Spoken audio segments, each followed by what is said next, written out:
Good morning, students. I am Amitabh Basu, the Associate Professor of Economics, Government Arts College, Kota. आज last class को ही continue करते हुए correlation coefficient Karl Pearson's के सहसंबंध गुणांक की विशेषताएं एवं एक सॉल्व करके क्वेश्चन आपको मैं समझाना चाह रहा था, जिसमें ये जो विशेषताएं हैं कार्ल पियर्सन्स कोरिलेशन कोएफिशिएंट की, उसका हमने एक प्रॉपर्टी का यूज किया है और वो प्रॉपर्टी बहुत इजी है और उससे जो कैलकुलेशंस है वो बहुत अधिक सिंप्लीफाई हो जाता है। तो ये क्लास बहुत इंपॉर्टेंट है क्योंकि अगर कोरिलेशन कोएफिशिएंट का कोई एग्जाम में क्वेश्चन आता है तो आप ये कार्ल पियर्सन्स के सहसंबंध के गुणांक के जो प्रॉपर्टी है उसको यूज करके आप उस सम को सॉल्व कर सकते हैं। देखिए प्रॉपर्टीज क्या क्या हैं, पहले आप देखिए। पहला प्रॉपर्टी है limit of correlation coefficient. Karl Pearson's का जो सहसंबंध गुणांक की जो सीमा है वह -1 से लेके +1 तक जाता है। तो इसको हम लिख सकते हैं -1 is less than equal to r. R क्या है आपके पास में? सहसंबंध गुणांक है। लास्ट क्लास में हम इसको आर एक्स वाई ले रहे थे क्योंकि जो हमने बाईवेरिएट द्विचर जो आपने श्रेणी लिया था उसमें एक चर तो x था और दूसरा चर क्या था? y था। तो ये जो प्रॉपर्टी कह रहा है कि r की जो वैल्यू है, परिमाण है, वो कहाँ से कहाँ तक जाएगा? -1 से लेके +1 तक जाएगा। मतलब -1 less than equal to r and r is less than equal to 1 या +1। ये हमने लास्ट क्लास में पूर्ण मतलब परफेक्ट और इम्परफेक्ट और पूर्ण जो आपके पास में सहसंबंध गुणांक की जो परिमाण थी उसमें भी देखा था कि सहसंबंध का जो गुणांक है वह -1 हो सकता है परफेक्ट कोरिलेशन में या फिर +1 हो सकता है परफेक्ट कोरिलेशन में। और अगर जीरो कोरिलेशन है, शून्य सहसंबंध गुणांक है, तो उसमें r की वैल्यू क्या आ जाती है? 0 आ जाती है। तो +1 और -1 की इसकी लिमिट है r की। तो अगर आप कोई क्वेश्चन सॉल्व कर रहे हैं और उसमें r की वैल्यू -1 से कम आता है, मतलब -1.1 या -2 या फिर +1 से अधिक आता है, तो आप थोड़ा सा उसको क्रॉस चेक कर लीजिएगा कैलकुलेशंस को, क्योंकि r की वैल्यू -1 से कम या +1 से अधिक नहीं आ सकता। अब ये सेकेंड जो प्रॉपर्टी है ये बहुत इंपॉर्टेंट है। इसको हम कैसे कहते हैं? कोरिलेशन कोएफिशिएंट या coefficient of correlation is not affected by change of origin or scale।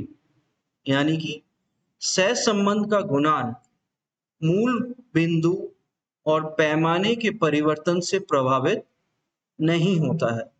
इसका क्या तात्पर्य है? आप देखिए, आपके पास में अगर दो चर हैं, क्योंकि कोरिलेशन कोएफिशिएंट द्विचर श्रेणी से ही संबंध रखता है, x और y अगर आपके पास में दो चर हैं, तो इन दोनों चर को अगर हम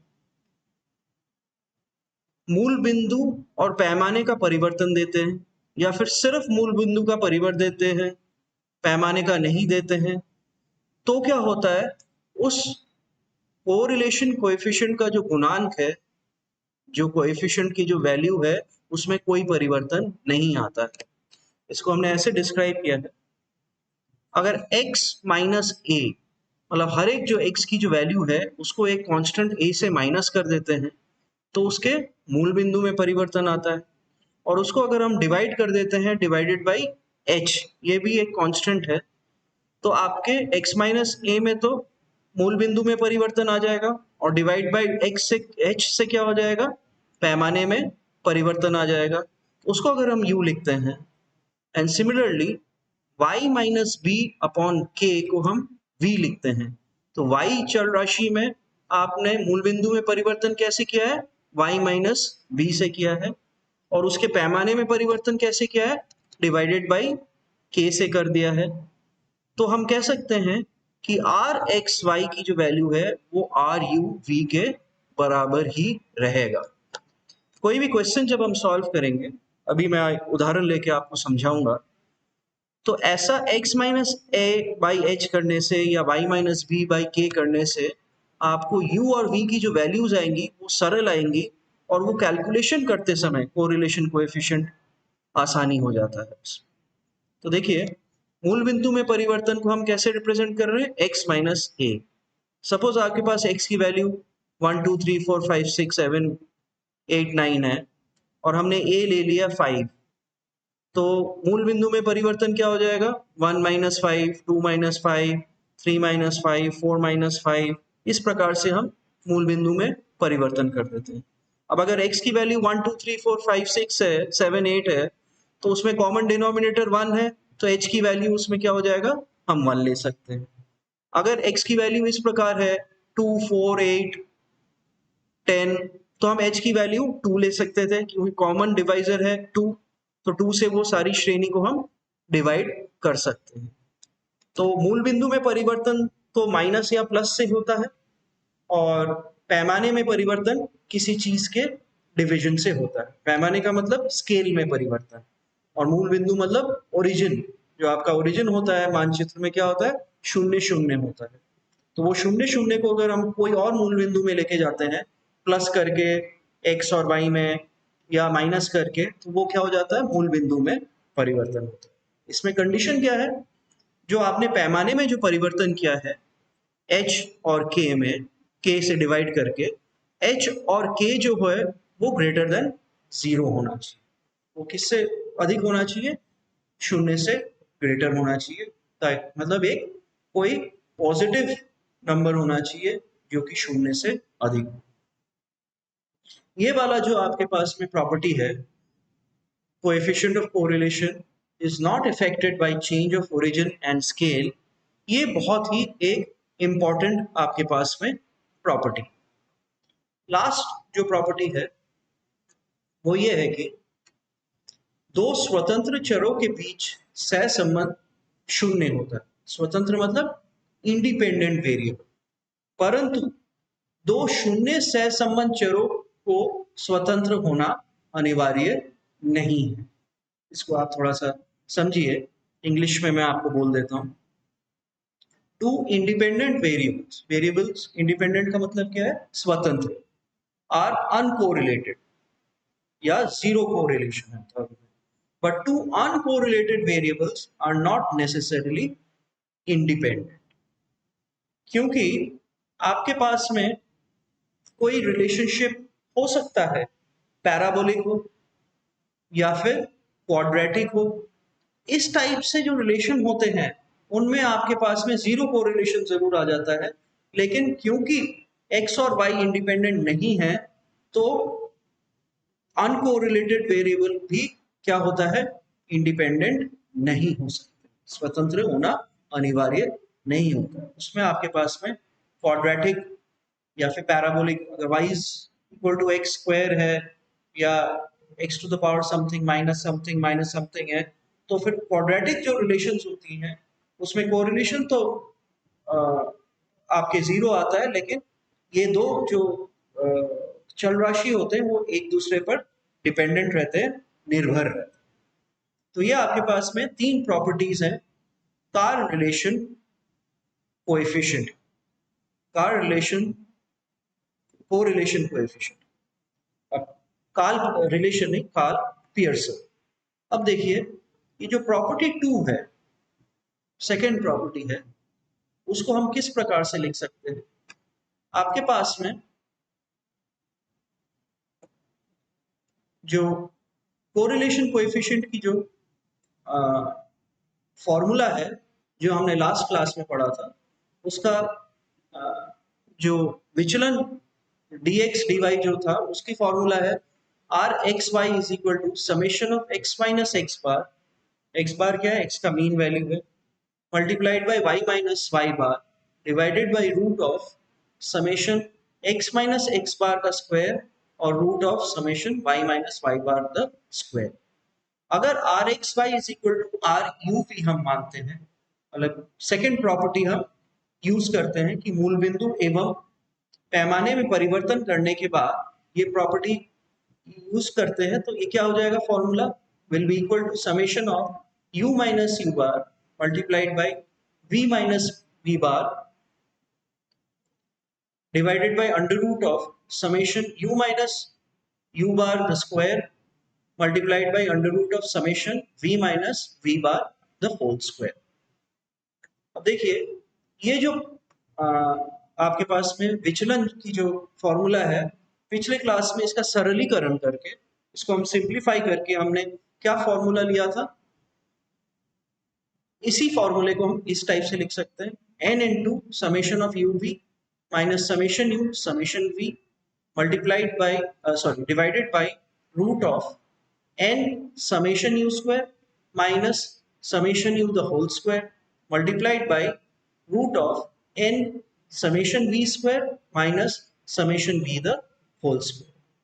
तो if r x y is equal to r u y, तो आर एक्स वाई में x और y को हम किससे इंटरचेंज कर सकते हैं, u एंड v से। तो अब देखिए u एंड v हम किस टाइप से एक उदाहरण में लेते हैं, मतलब मूल बिंदु और पैमाने में किस टाइप से हम परिवर्तन करते हैं। तो देखिए ये हमारे पास में एग्जाम्पल है, आप एग्जाम्पल को अच्छी तरह से समझ लीजिए। उसके बाद फॉर्मूले में u और v की कौन कौन सी वैल्यूज आपको चाहिए, कौन कौन सी वैल्यूज आपको चाहिए वो कैसे निकालते हैं। सपोज आपके पास में कोरिलेशन कोएफिशिएंट निकालना है x और y में, जहां पे x वेरिएबल क्या है, किसी फर्म की सेल्स, सेल्स मतलब बिक्री, और y क्या है, उसी फर्म की एक्सपेंस, एक्सपेंस को हम क्या कह सकते हैं, कॉस्ट भी कह सकते हैं। तो x और y में अगर कोरिलेशन कोएफिशिएंट निकालने को कहा जाता है, जहां पे 10 फर्म है, मैंने कहा था मधु की संख्या क्या होती है, n के बराबर हो जाती है। तो अगर आपके पास में 10 फर्म है, 10 फर्म की जो सेल्स है, ये रुपए में हो सकता है, 1000 रुपए में हो सकता है। सिंप्लीफिकेशन के लिए हमने कोई इसको मेंशन नहीं किया है कि ये 50 रुपए है या 50,000 रुपए है, ये हमने मेंशन नहीं किया है। तो आप देख सकते हैं फर्स्ट फर्म की सेल कितनी है, 50 रुपीज या 50 यूनिट्स, और एक्सपेंस क्या है, जो वाई वेरिएबल है वो है 11। इसी टाइप से दूसरे फर्म की 50 है सेल्स बिक्री, और दूसरे फर्म की एक्सपेंस क्या है, 13 है। तो आप देख सकते हैं कि जो सेल्स की जो फिगर है 50, 50, 55, 60, 65, 65, 65, 60, 60 और 50।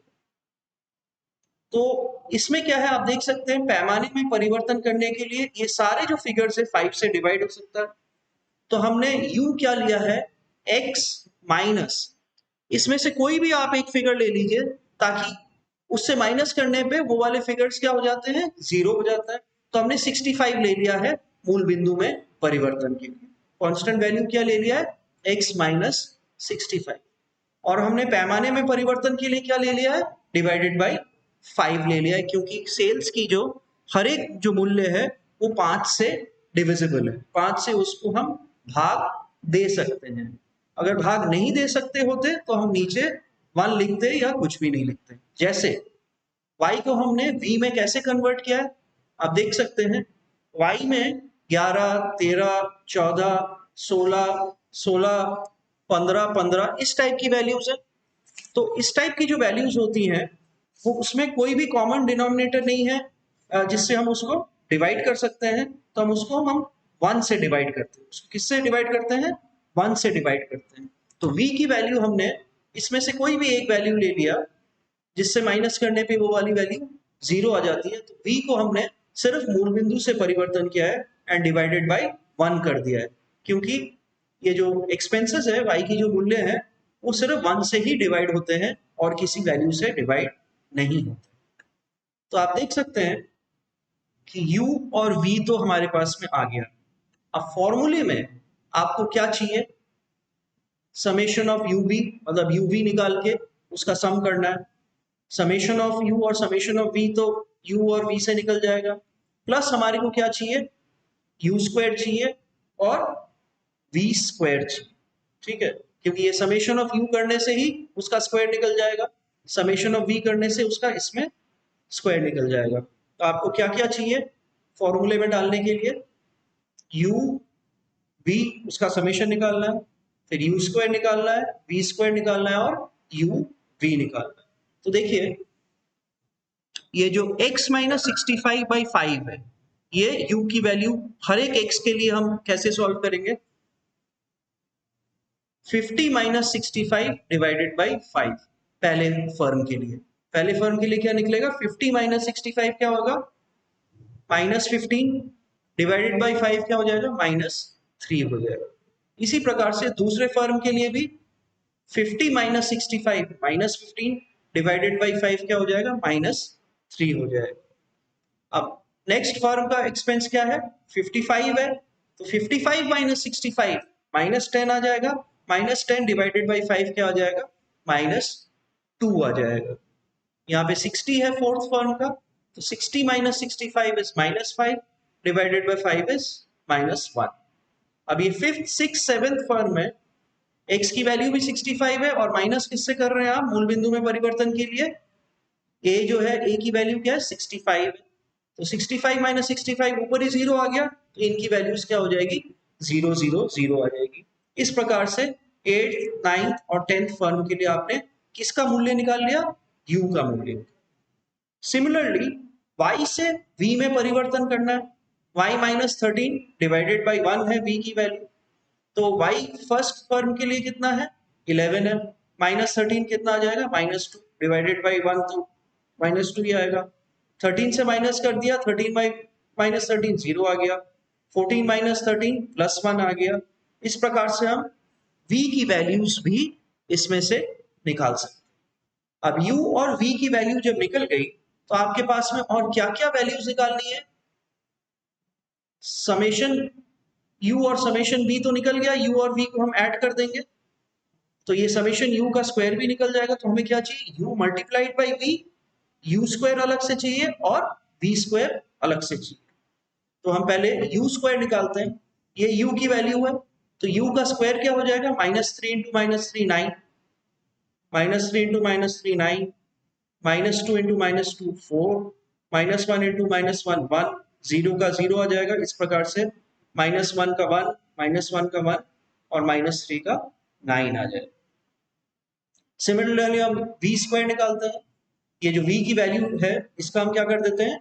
स्क्वायर कर देते हैं, तो -2 into 2 -2 +4, 0 into 0 0, 1 into 1 1, 3 into 3 9, 3 into 3 9, 2 into 2 4, 2 into 2 4, 1 into 1 1 और ये 0 मल्टीप्लाइड बाई 0 0, 0 मल्टीप्लाइड बाई 0 0। तो हमारे पास u स्क्वायर भी आ गया और v स्क्वायर भी आ गया। अब आपको क्या चाहिए? क्योंकि समेशन uv भी है, तो आपको u मल्टीप्लाइड बाई v करना है, तो -3 इंटू -2 6, -3 इंटू 0 0, -2 इंटू 1 -2। इस प्रकार से आपके पास में u v की भी वैल्यू आ गई। अब देखिए हम फॉर्मूले में जब डालते हैं, फॉर्मूले में क्या चाहिए आपको? n summation uv minus summation u into summation v, summation u square और समेशन u का होल स्क्वायर। तो समेशन u क्या करेंगे? ये जो u की जो वैल्यूज है, इन सबको ऐड करके आपके पास में क्या आ जाएगा? Summation u। n की वैल्यू 10 है, क्योंकि फर्म्स की संख्या क्या है, तो समेशन u आ जाएगा -14, पूरे u को ऐड कर दीजिए। समेशन v क्या आ जाएगा आपके पास में? +10, समेशन u स्क्वायर, इसको इस वाले कॉलम में सबको ऐड कर दीजिए, वो कितना है आपके पास में? 34 है, और समेशन v स्क्वायर 32 है, v स्क्वायर के पूरे कॉलम को ऐड कर दीजिए, और समेशन uv कितना आ जाएगा? 0 आ रहा है इस केस में, क्योंकि ये देखिए 6 -2 4, 4 -3 1, 1 -1 0 आ गया। अब आप इस फॉर्मूले में n को 10 पुट कर दीजिए हर जगह, समेशन uv 0 आ गया, summation u into summation v मतलब -14 इंटू 10 आ जाएगा। नीचे देखिए क्या आएगा, एंड में 10 डाल दीजिए, समेशन u स्क्वायर 34 है, अब माइनस समेशन u का होल स्क्वायर, मतलब ये -14 का होल स्क्वायर इसमें डाल देंगे, सिमिलरली इधर समेशन v का होल स्क्वायर है, समेशन v कितना है आपके पास में 10 है, तो समेशन ये v में 10 का होल स्क्वायर आ जाएगा। इस प्रकार आप इस फॉर्मूले में ये सारे वैल्यूज पुट कर देंगे तो आपके पास में क्या आ जाएगा, आर यू वी। अब देखिए ये कितना सिंप्लीफाइड हो गया, ये चार्ट देख के आप देख सकते हैं। अगर आपने x और y ही रखते, मतलब इसको मूल बिंदु और पैमाने से परिवर्तन नहीं करते, तो आपको 50 मल्टीप्लाइड बाई 11 करना पड़ता, 50 मल्टीप्लाइड बाई 50 करना पड़ता x स्क्वायर के लिए, और x और y के लिए 50 इंटू 11 करना पड़ता। तो वो फिगर्स बहुत कॉम्प्लिकेटेड और लार्ज हो जाते हैं। तो उसको अवॉइड करने के लिए हमने क्या किया है, x और y में मूल बिंदु और पैमाने में परिवर्तन करके इसको सिंप्लीफाइड फिगर्स लेके आके हमने फॉर्मूले में पुट कर दिया। तो ये वाला प्रॉपर्टी जो है कि कोरिलेशन कोएफिशिएंट किसका, कार्ल पियर्सन का, ये मूल बिंदु एवं पैमाने के परिवर्तन से प्रभावित नहीं होते, एक बहुत इंपॉर्टेंट आपके पास में प्रॉपर्टी है। तो आप इसको आप पढ़िए, इस वाले सॉम को वापस सॉल्व करिए, देखिए फॉर्मूले में क्या क्या चीजें डालनी है।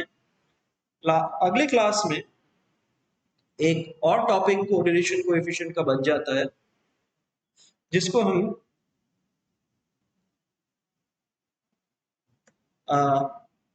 रैंक कोरिलेशन कहते हैं, जिसको हम क्या कहते हैं, रैंक कोरिलेशन कहते हैं। रैंक कोरिलेशन को करने के लिए उसका फॉर्मूला डाल के स्ट्रेट एक सम को हम सॉल्व करेंगे तो आपको रैंक कोरिलेशन समझ में आ जाएगा। उसमें हम द्विचर होते हैं, द्विचर जो श्रेणी होते हैं, मूल्य के अकॉर्डिंग उनको रैंक में हम परिवर्तित कर देते हैं और रैंक्स के बीच में क्या निकालते हैं, कोरिलेशन कोएफिशिएंट निकालते हैं। किसको, उसको हम कहते हैं रैंक्स कोरिलेशन कोएफिशिएंट। तो अगली क्लास तक के लिए आप स्वस्थ रहिए, अच्छे रहिए, फिर आपको हम नेक्स्ट क्लास में मिलेंगे। Thank you.